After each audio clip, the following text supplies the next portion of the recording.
Hello, good evening.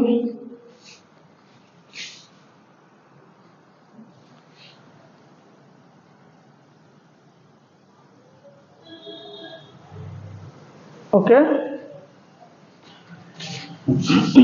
আমি polity পঢ়িছিলো polity আমি কি পঢ়িছিলো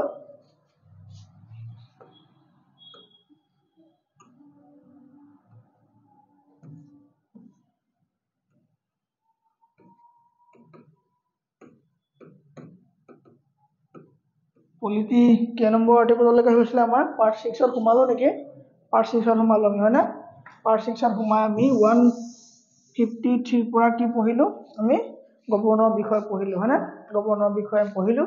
গভৰ্ণৰৰ কোৱালিফিকেশন গভৰ্ণৰ চৰ্তলৈকে পঢ়া হ'ল তাৰ পৰা আমি কি পঢ়িলো আমি গভৰ্ণৰ শেষ কৰি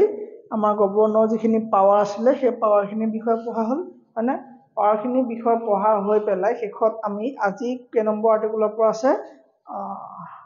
কে নম্বৰ পৰা আছে বাৰু 165 আৰ্টিকলৰ পৰা আজি আমাৰ পঢ়িব লগা আছে হয়নে আৰ্টিকল নম্বৰ 165 ৰ পৰা পঢ়িব লগা আছে আগৰখিনি ঘৰ ৰিভিজন কৰি থাকিব সকলোৱে ৰিভিজন ইজ পাৱাৰ ঠিক আছে নে ৰিভিজন নকৰিলে একো নোৱাৰে পঢ়িব okay so article number 165 article number 165 ত কি আছে আৰ্টিকল নম্বৰ 165 ত কি আছে আমাৰ এডভোকেট জেনেৰেলৰ কথা আছে এতিয়া দেৱজিত শইকীয়া নে কিবা এটা নামটো এডভোকেট জেনেৰেল অফ আসাম হয়নে আমি আগৰবাৰ কি পঢ়িলো এটৰ্নি জেনেৰেল অফ ইণ্ডিয়া যেটো আমাৰ ষ্টেটৰ মানে চেন্ট্ৰেলৰ ক্ষেত্ৰত কি হয় এডভোকেট জেনেৰেল হয় নি নহয় কি হয় এটৰ্নি জেনেৰেল হয় আৰু ষ্টেটৰ ক্ষেত্ৰত কি হয় এডভোকেট জেনেৰেল হয় তেওঁ কোৰ্ট কেছ খেলিব পাৰে তেওঁ যিকোনো কোৰ্টত গৈ পেলাই ষ্টেটৰ যিকোনো কোৰ্টত গৈ খেলিব পাৰে ঠিক আছে নে তেওঁ কোৱালিফিকেশন কি হ'ব হাই কোৰ্টৰ জাজৰ সমান হ'ব লাগিব ঠিক আছে নে তেওঁ হাই কোৰ্টৰ উকিল হয় মেইনলি কি হয় তেওঁ হাই কোৰ্টৰ উকিল হয় হয়নে ওকে তেওঁ কি হ'ব হাই কোৰ্টৰ উকিল হ'ব ঠিক আছে তেওঁ কি হ'ব লাগিব হাই কোৰ্টৰ উকিল হয় এনেই ক'বলৈ গ'লে তাৰমানে হাই কোৰ্টৰ উকিলৰ সমানে তেওঁ কি থাকে কোৱালিফিকেশন থাকে আৰু হাই কোৰ্টৰ জাজৰ সমানে কি থাকে কোৱালিফিকেশন থাকে ওকে তাৰ পিছত তেওঁ কি হ'ব লাগিব তেওঁ অসমীয়াত কি বুলি কোৱা হয় মহা অধিবক্তা বুলি কোৱা হয় নে মহা অধিবক্তা মহা মানে ডাঙৰ মহা অধিবক্তা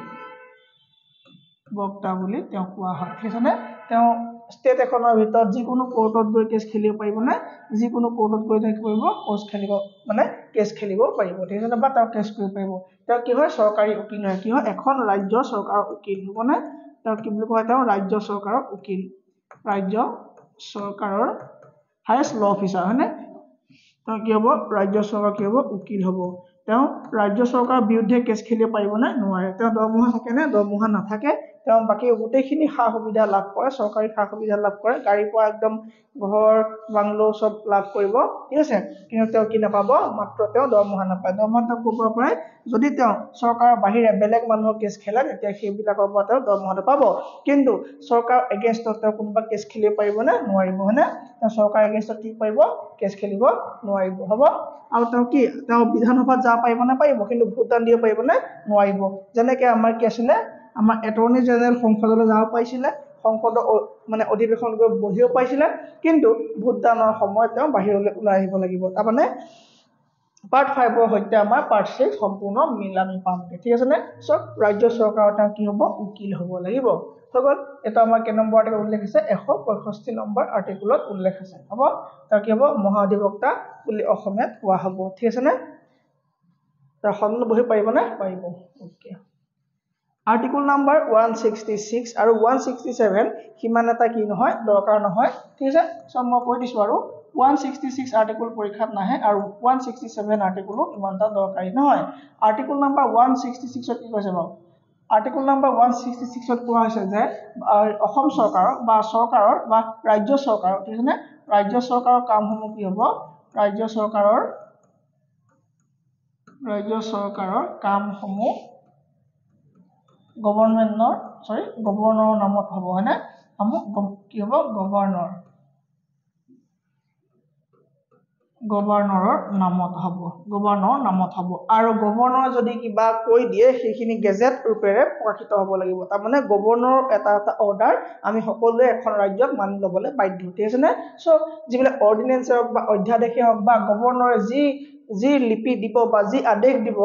যি ক'ব সেই গোটেই কথাবোৰ কিয় মানিবলৈ বাধ্য হ'ব ক'ত এখন ৰাজ্যত মানিবলৈ বাধ্য হ'ব ঠিক আছে নে কিবা মানিবলৈ বাধ্য হ'ব আৰু 167 কি আছে CMA তেওঁৰ মন্ত্ৰীমণ্ডলী তথা ৰাজ্যখনৰ খবৰ কাক দিব লাগিব খবৰ গভৰ্ণৰক দিব লাগিব হয়নে গভৰ্ণৰক দিব লাগিব হৈ গ'ল গভৰ্ণৰক দিব লাগিব আৰু গভৰ্ণৰে কাক দিব গভৰ্ণৰক প্ৰেসিডেন্টক দিব যদিহে সেই চৰকাৰখনৰ ভিতৰ চোৱা যদি পপুলাৰ হৈ গৈছে যদি চৰকাৰখনৰ এমএলএ সকলৰ মাজত যদি বাক বিতণ্ডা হৈছে তেওঁলোক যদি সেপাৰেট হৈ গৈছে যদি সংখ্যাগৰিষ্ঠতা অৰ্থাৎ যদি মেজিক নাম্বাৰ চৰকাৰখন গঠন কৰিবলৈ সেই বহুমত যদি হেৰাই গৈছে তেতিয়া কি কৰিব তেওঁক খবৰ দিব প্ৰেসিডেন্টক খবৰ দিব আৰু প্ৰেসিডেন্টে সেই মৰ্মে কি কৰিব সেইখন ৰাজ্যত ৰাষ্ট্ৰপতি শাসন বলবৎ কৰিব আৰু ৰাষ্ট্ৰপতি শাসন দিয়া মানে গোটেই শাসন ভাৰ কাৰ হাতলৈ যাব সম্পূৰ্ণ গভৰ্ণৰৰ হাতলৈ গুচি যাব ঠিক আছে নে এই দুটা হৈ গ'ল আমাৰ আৰ্টিকল নাম্বাৰ 166 আৰু 167 ঠিক আছে নে এতিয়া আমি চাব লাগিব বিধান মণ্ডল ঠিক আছে নে আমি কি হ'ম এতিয়া বিধান মণ্ডল পঢ়িম য'ত আৰ্টিকল নাম্বাৰ 168 পৰা আৰম্ভ হ'ব ঠিক আছে নে বিধান মণ্ডল এতিয়া আমি এটা তুলনাত্মক বিশ্লেষণ কৰি লওঁ আমাৰ কেন্দ্ৰ আৰু ৰাজ্যৰ মাজত এটা বিশ্লেষণ কৰি লওঁ ঠিক আছে নে চোৱা কেন্দ্ৰ আৰু ৰাজ্যৰ মাজত কি আছিলে কেন্দ্ৰত আছিলে আমাৰ লোকসভা আৰু কি আছিলে আমাৰ ৰাজ্যসভা হয়নে এই তেনেকে ইয়াত ল বনোৱাটো অথৰিটি হয়নে ইয়াক কি হয় পাৰ্লিয়ামেন্ট বুলি কোৱা হয় সংসদ বুলি কোৱা হয় না আৰু সংসদৰ দুটা ভাগৰ লগতে এটা মানে সংসদৰ ভাগ দুটা কিন্তু অংগ তিনটা তাৰ এটা কি হয় প্ৰেসিডেন্ট ঠিক তেনেকে এটা কি হ'ব আমাৰ সেন্ট্ৰেলৰ কাৰণে ল বনাব হয়নে সেন্ট্ৰেলৰ কাৰণে ল বনাব পাৰ্লিয়ামেন্ট হয়নে কেন্দ্ৰীয় চৰকাৰ আৰু ইয়াত কি হ'ব তাক বিধান মণ্ডল বুলি কোৱা হ'ব হয়নে ইয়াত বিধান মণ্ডল বুলি কোৱা হ'ব ইয়াক কি বুলি কোৱা হ'ব বিধান মণ্ডল এই বিধান মণ্ডলৰ কি হ'ব ভাগ দুটা মানে সংসদৰ ভাগ দুটা কিন্তু পাৰ্ট তিনটা সেই তাৰ দৰে আমাৰ এফালে কি থাকিব গভৰ্ণৰ থাকিব আৰু ইয়াত থাকিব কিমান বিধান সভা আৰু কি থাকিব বিধান পৰিষদ বিধান সভা আৰু বিধান পৰিষদ ঠিক আছে নে এই আমি তাত যেনেকৈ পাইছিলো ইয়াতো একে ঠিক আছে নে পাৰ্লিয়ামেন্ট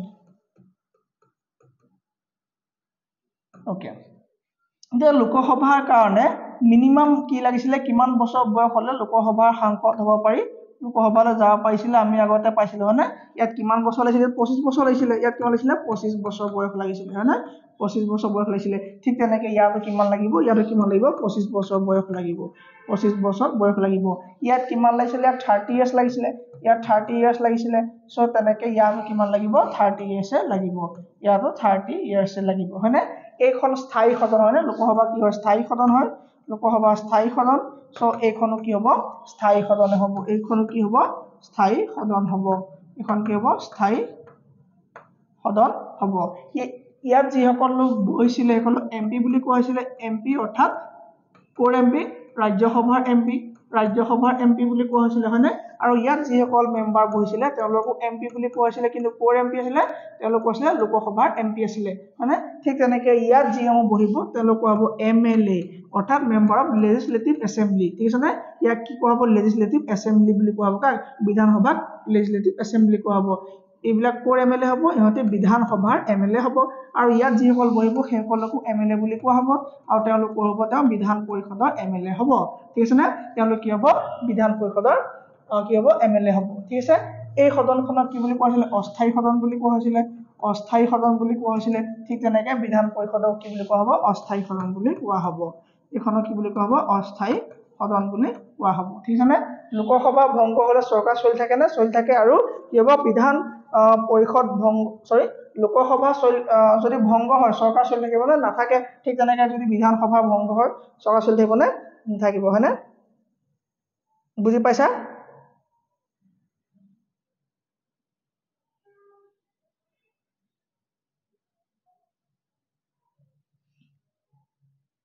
ঠিক আছে নহয় ওকে ঠিক আছে তাৰ পৰা আৰু কি আছিলে এই সদনৰ কাৰ্যকাল কিমান হ'ব লোকসভাৰ কাৰ্যকাল কিমান হ'ব 5 ইয়াৰ্স হ'ব 5 ইয়াৰ্স হ'ব ইয়াতো কাৰ্যকাল কিমান হ'ব আমাৰ 5 ইয়াৰ্স কাৰ্যকাল হ'ব ঠিক আছে না কাৰ্যকাল হ'ব ইয়াক কি বুলি ক'ব এমএলএ নকয় ইয়াক কি বুলি ক'ব এমএলসি বুলি ক'ব মেম্বাৰ অফ লেজিসলেটিভ কাউন্সিল ঠিক আছে না মেম্বাৰ অফ লেজিসলেটিভ কাউন্সিল আৰু এটো কি হ'ব MLA member of legislative assembly ঠিক আছে না মেম্বাৰ কি হ'ব লেজিসলেটিভ এছেম্বলি কিবা দিগদাৰ পাইছা নেকি একো দিগদাৰ পোৱা নাই নহয় একো দিগদাৰ নাই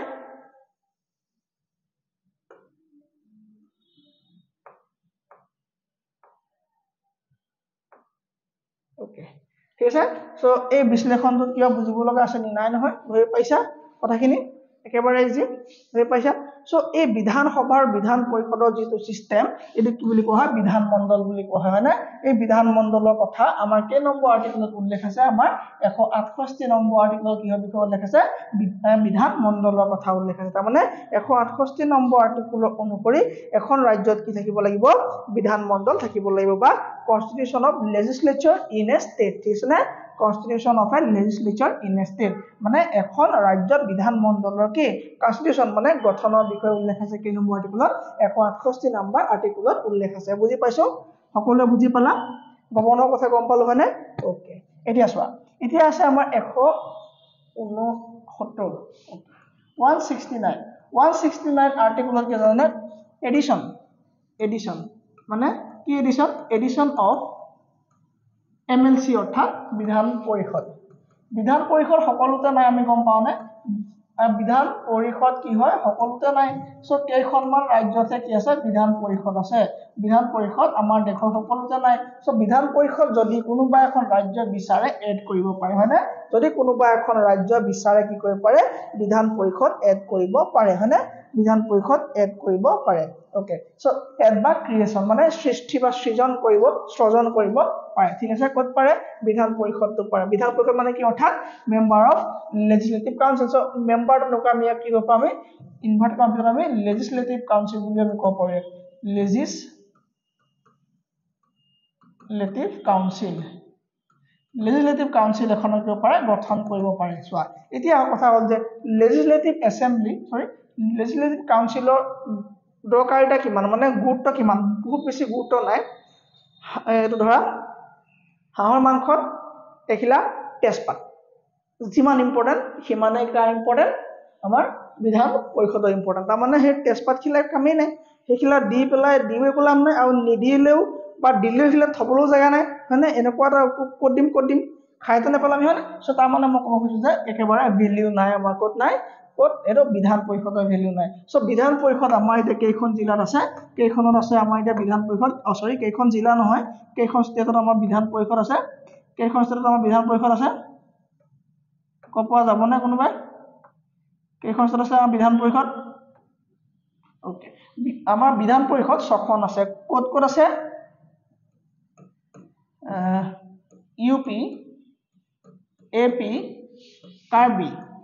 UP AP Karbi মহাটেঙৰ UP AP Karbi আৰু মহাটেঙৰ ঠিক আছে না এতিয়া চোৱা এই ট্ৰিকটোৰ পৰা আমি মনত ৰাখিম কত আমাৰ কি আছে আমাৰ বিধান পৰিষদ আছে কত আছে UP মানে উত্তৰ প্ৰদেশত আছে উত্তৰ প্ৰদেশত আছে না গম নোপোৱা আছে এখানে উত্তৰ প্ৰদেশত আছে AP মানে কি হ'ব AP মানে হ'ব অৰুণাচল প্ৰদেশ নহয় অন্ধ্ৰ প্ৰদেশত আছে ঠিক আছে কা মানে হ'ল তোমাৰ কৰ্ণাটকত আছে কত আছে কৰ্ণাটকত আছে বি মানে হৈ গ'ল তোমাৰ বিহাৰত আছে কত আছে বিহাৰত আছে আৰু মহা মানে হ'ল তোমাৰ মহাৰাষ্ট্ৰত আছে মহাৰাষ্ট্ৰত আছে আৰু টেঙৰ মানে হৈ গ'ল তেলেংগানাত আছে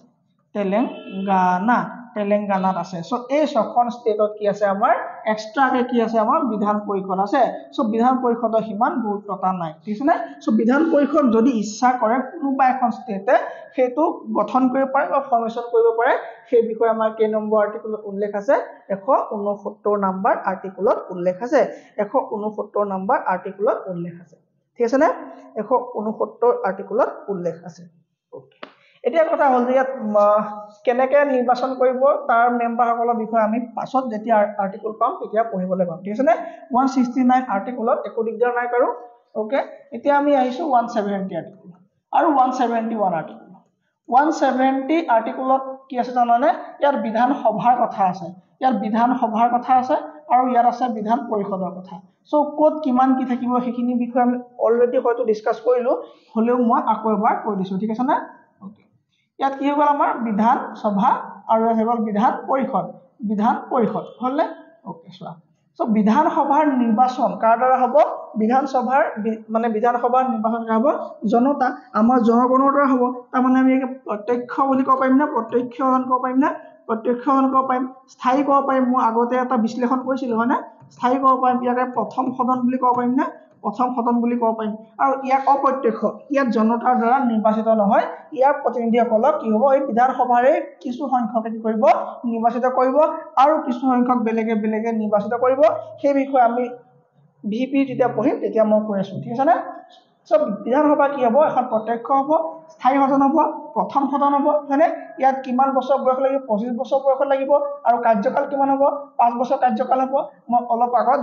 কি ক'লো এই বিধান সভাৰ বিষয়ে ক'লো আৰু প্ৰতিখন ৰাজ্যতে কি আছে বিধান সভা আছে হয়নে ইয়াত যিসকল লোক বহিব তেওঁলোক এমএলএ বুলি কোৱা হ'ব মেম্বাৰ অফ লেজিসলেটিভ এছেম্বলি বুলি কোৱা হ'ব হয়নে মেম্বাৰ অফ লেজিসলেটিভ এছেম্বলি বুলি কোৱা হ'ব প্ৰতিখন ৰাজ্যৰে বিধান সভাৰ আসনৰ সংখ্যা বেলেগ হয়নে প্ৰতিখন আসন কি হ'ব প্ৰতিখন ৰাজ্যত বিধান সভাৰ আসনৰ সংখ্যা বেলেগ ঠিক আছে নে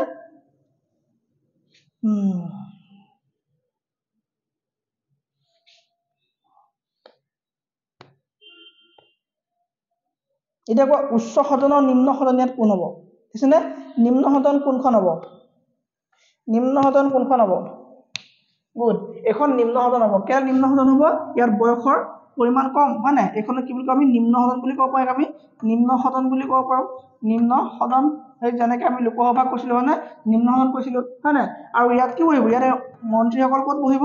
ইয়াত বহিব মন্ত্ৰীসকল ইয়াত কি বহিব ইয়াত মন্ত্ৰীসকল বহিব হয়নে সো এইটো কথা আছে আমাৰ বিধান সভাৰ কথা আছে সো এইখিনি কথা আমি লিখিলে ক'ত হ'ব বিধান আৰু আমাৰ আৰ্টিকল নাম্বাৰ 71 কমপ্লিট হ'ব এতিয়া আমি চাম 171 নাম্বাৰ আৰ্টিকল 171 নাম্বাৰ আৰ্টিকল এটো কি আছিল 170 আৰু এতিয়া চাম আমি 171 হয় না সো এটা বিধান পৰিষদ ক'ত আছে বুলি ক'লো মই ছখন মাত্ৰ ৰাজ্যত কি আছে বিধান পৰিষদ আছে এই বিধান পৰিষদ যিসকল বহিব তেওঁলোক কি বুলি ক'ব এমএলসি বুলি কোৱা হ'ব মেম্বাৰ অফ লেজিসলেটিভ কাউন্সিল এ অপ্ৰত্যক্ষ হ'ব ইয়াত নিৰ্বাচন কেনেকৈ হ'ব মই কৈ আছো আৰু এটো কি হ'ব অস্থায়ী হ'ব মই কৈ আছো এক সেকেন্ড অস্থায়ী হ'ব দ্বিতীয় সদন হ'ব হয়নে দ্বিতীয় সদন হ'ব আৰু ইয়াত 30 বছৰ লাগিব আৰু ই কি হ'ব তৃতীয়াংশৰ প্ৰতি কি হ'ব বছৰ কি হ'ব অৱসৰ ল'ব হয়নে সো এইখিনি আমি কথা গম পাইছিলো আগতে পঢ়া হৈছিল হয় না এতিয়া চোৱা এতিয়া নিৰ্বাচন কেনেকৈ হ'ব আৰু এই উচ্চ সদন বুলি কোৱা হ'ব উচ্চ সদন বুলি কোৱা হ'ব আৰু ইয়াত কি হ'ব মন্ত্ৰীসকল ইয়াত নবহে হয়নে পদবী মন্ত্ৰীসকল ইয়াত বহিব হ'ব এতিয়া চোৱা এতিয়া কথা হ'ল যে নিৰ্বাচন কেনেকৈ হয় ইয়াত নিৰ্বাচন কেনেকৈ হয় মানে মেনাৰ অফ ইলেকশ্যন কেনেকৈ ইয়াত নিৰ্বাচন অনুষ্ঠিত কৰা হয় আমি অকমান চাই লওঁ ইয়াত নিৰ্বাচন অনুষ্ঠিত হোৱা প্ৰচেছটো অলপ বেলেগ ধৰণৰ ইয়াত কি হয় ভোটদান কৰা এটা কি আছে এটা অনুপাত আছে হয়নে এক তৃতীয়াংশ 12 ভাগৰ 1 অংশ যোগ ছভাগৰ এক অংশ যোগ ছভাগৰ 1 অংশ ঠিক আছে নে ছভাগৰ 1 অংশ যোগ ছভাগৰ 1 অংশ হয়নে চাবা এতিয়া এইটো ৰেশিও দেখিবলৈ ভাল লগা নাই নি বাৰু অকমান উল্টা কৰি দিও নি মানে 6 টো হিফালে বহাই দিলে দেখিবলৈ অলপ বেছি ভাল লাগিব হয় না সৰুৰ পৰা ডাঙৰলৈ আহিব হয় সো আমি 6 ত বহাই দিছো 1/6 আৰু 1/12 হয় না ওকে সো এটা কথা হ'ল যে এইটো কি ৰেশিও গম পাইছা নে চাবা দেই এই কি হ'ব বিধান ইয়াত আছিল আমাৰ বিধান সভা আছিল আমাৰ বিধান পৰিষদ হয়নে সো বিধান সভাৰ যিখিনি এমএলএ থাকিব এই এমএলএ সকলৰ মাজৰ পৰা এক তৃতীয়াংশ কৰিব পঠাব কাক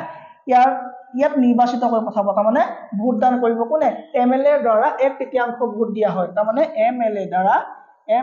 দ্বাৰা এক তৃতীয়াংশ ভোটদান কৰা হয় যদি এতিয়া আমাৰ কোট আছে আমাৰ ওচৰৰ আটাইতকৈ ওচৰৰ কোট আছে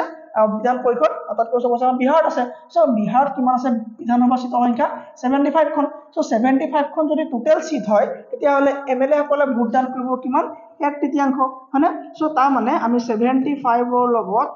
1/3 ইনটু কৰিলে হ'ল হয়নে যদি এটো আমাৰ ক্যালকুলেশন কি হ'ব আমাৰ কম ওলাব সো আমাৰ এটো যুগ্ম সংখ্যাত নাই হয়নে সো যুগ্ম সংখ্যাত নাই যেটো বাহিব হেটো আমাৰ কোডি আমি গৱনৰ হাতত সমজাই দিম ঠিক আছে না সো সেই বিষয়ে আমি অলপ আলোচনা কৰিম চোৱা 1 তৃতীয়াংশ দিব কোনে কেমেৰাৰ দ্বাৰা 1 তৃতীয়াংশ ভোটদান কৰা হ'ব কোলে যি সকল বিধান সভাত নিৰ্বাচিত হৈ যাব হল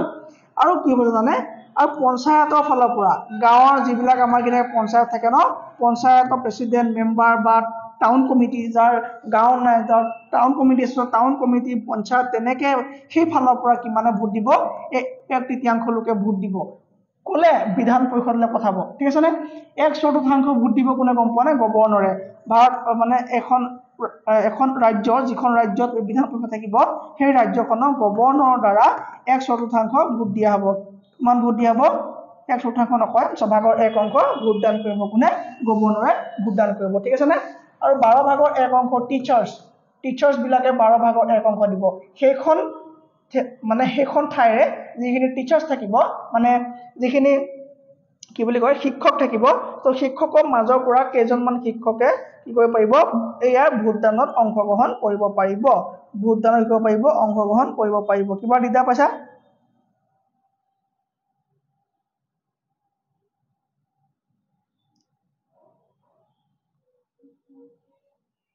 ওকে মানে হাই স্কুল টাইপৰ হাই স্কুল মানে হাই সেকেন্ডাৰী স্কুল মানে যিবিলাক আছে সেই স্কুল বিলাকৰ টিচাৰ কৰিব পাৰিব ভোটদান কৰিব পাৰিব কিমান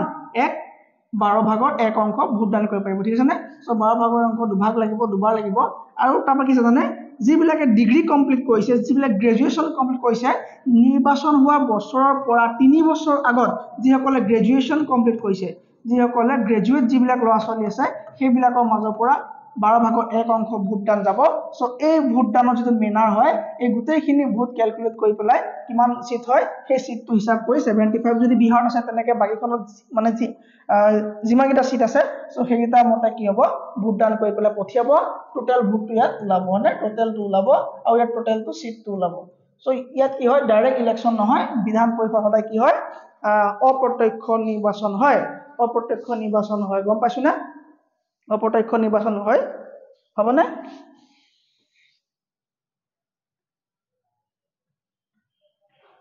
ওকে নেক্সট আছে আমাৰ আৰ্টিকল নাম্বাৰ কিমান 171 হৈ গল 172 আছে হয়নে 172 আৰ্টিকল 172 আৰ্টিকলত কি আছে 172 আৰ্টিকলত আছে স্থায়ী বিধানসভা স্থায়ী সদন যাৰ কাৰ্যকাল কিমান হ'ব 5 ইয়াৰ্স কি হ'ব কাৰ্যকাল হ'ব আৰু বিধান পৰিষদ কি হ'ব অস্থায়ী হ'ব আৰু ইয়াৰ কাৰ্যকাল কিমান হ'ব 6 ইয়াৰ্স হ'ব হয়নে প্ৰতি 2 বছৰ মূৰে মূৰে কি হ'ব 1 তৃতীয়াংশ কি ল'ব অৱসৰ ল'ব হয়নে 6 বছৰ হ'ব তাৰ মানে ইয়াত কিহৰ বিষয়ে উল্লেখ আছে স্পষ্টভাৱে ডিউৰেচন অফ বিধানসভা এণ্ড কি হ'ব মানে ষ্টেট লেজিসলেচাৰ মানে ডিউৰেচন অফ ষ্টেট লেজিসলেচাৰ কথা উল্লেখ আছে সো কি আছে ইয়াত ডিউৰেচন মানে কিমান সময় থাকিব ডিউৰেচন অফ ষ্টেট লেজিসলেচাৰ বিধানমণ্ডল হয়নে ৰাজ্যিক বিধানমণ্ডলৰ কি হ'ব ডিউৰেচন মানে কিমান সময় থাকিব সো সময় কি হ'ব যদি বিধানসভাৰ কথা কোৱা হয় স্থায়ী হ'ব আৰু 5 বছৰ স্থায়ী নহয় অস্থায়ী হ'ব এই বিধানসভা কি হ'ব অস্থায়ী হ'ব বিধানসভা অস্থায়ী হ'ব আৰু বিধান পৰিষদ কি হ'ব স্থায়ী হ'ব ঠিক আছে না এইটো কথা কি নম্বৰ আৰ্টিকল উল্লেখ আছে আমাৰ 172 নম্বৰ আৰ্টিকলত উল্লেখ আছে কিবা বুজি নোপোৱা আছে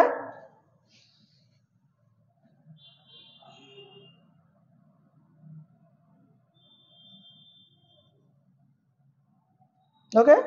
সো 173 বেলেগকে হয়তো পঢ়াব দৰকাৰই নাই তোমালোকক কাৰণ সবে আমি এতিয়া কি কোৱালিফিকেশন হ'বলে গম পাই আহিলো হয় নাই সো 170 কিমান হ'ব 3 হ'ব হয়নে 3 হ'ব জানো 172 কোৱা হ'ল না হল এটা কি হ'ব আমাৰ 173 নম্বৰ আৰ্টিকল আছে qualification of members of state legislature so ৰাজ্যিক বিধানমণ্ডলৰ মেম্বাৰ হ'বলৈ কোৱালিফিকেশন কি হ'ব লাগিব ক'ব লাগিব বেলেগকে নালাগে তেওঁ কি হ'ব লাগিব তেওঁ দেউলিয়া হ'ব নালাগিব দেউলীয়া হ'ব নালাগিব ভাৰতৰ নাগৰিক হ'ব নালাগিব হয়নে লাগিব হয় ভাৰতৰ নাগৰিক হ'ব লাগিব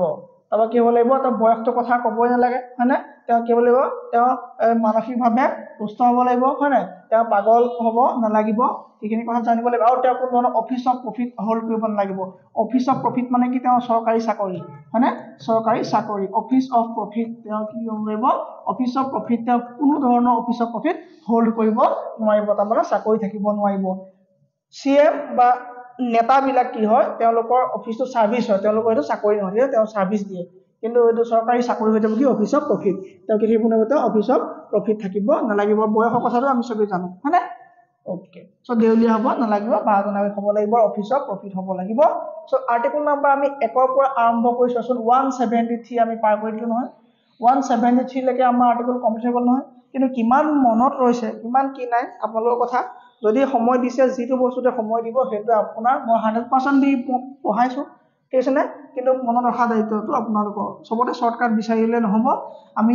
নিজৰ ফালৰ পৰা কষ্ট কৰিব লাগিব অলপ বেছিটা আমি ৰিভিজন কৰিব লাগিব মই কোৱা কথাবোৰ যদি লিখি গৈছে সেইবিলাকে নোট হ'ব কেছনে মোৰ কথাবোৰ সেইবিলাকে নোট হ'ব